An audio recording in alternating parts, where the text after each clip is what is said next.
Welcome back to the third video of the series on how to make a gaming montage with Wondershare Filmora X.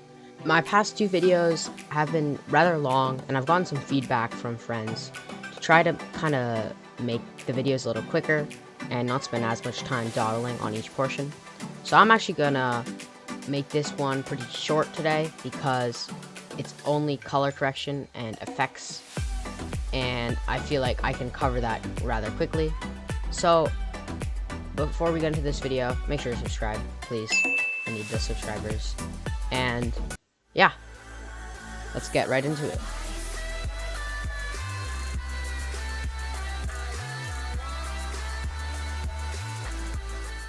Alright, so before we get into using color correction, I just want to go over quickly what color correction is. I'm going to throw up what Google says onto the screen, but in my words, it's just a way to get sort of an aura, a different type of aura on your clip by modifying the types of colors are in this entire scene. For example, maybe changing the sky, changing other aspects, other objects, and sort of adding a tone in a way. Like in my blue classic master edit, my color correction theme was blue, or dark blue. Alright, so now that we've gone over color correction, there's a couple ways to do it in Filmora. The first way is right click on your clip. After selecting it, go to color correction, and you can find all your preset color corrections here. However, these are more on the extreme side, and I personally don't use any of these. But in case you're just looking for a quick preset, these are probably the best way to go. There's also adjust, where you can adjust each of these. So if I go ahead and go to presets and select warm, and I just click to apply it, I can view it in this panel. I go to adjust, and I can work on color enhancement. I can work on white balance. For example, maybe if I want it to be more temperature wise, maybe more warm, but then with a greener tint. Just play around with these options if you're interested in this and find exactly what you like. And once you're done with that, you can actually save it as a preset.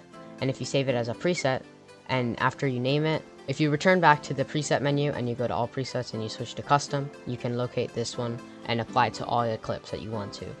Now the third way of color correction, which is what I use most of the time, is also pretty easy to do. Simply go to the effects panel, locate whichever color correction you want to use.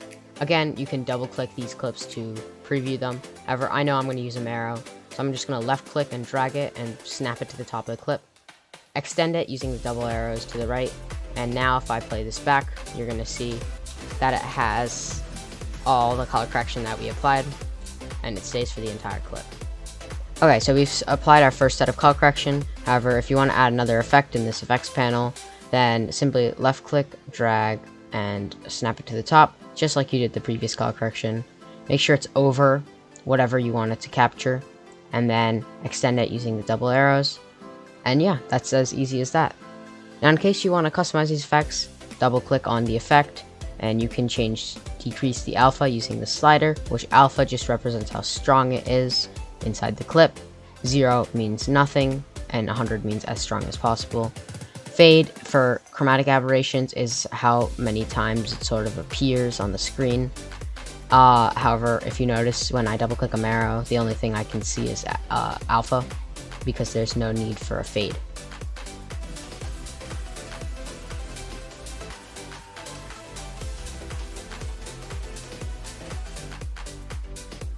Okay, now using the skills that we've talked about in the previous couple videos, I went ahead and added another clip to the app.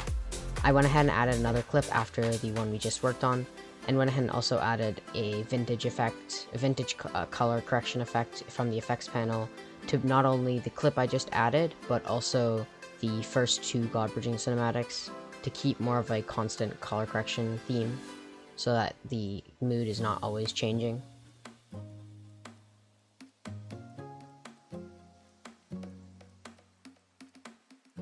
Now, before I ended this tutorial, I just want to make sure that you know how to mute your clips in case the audio is kind of interrupting your montage.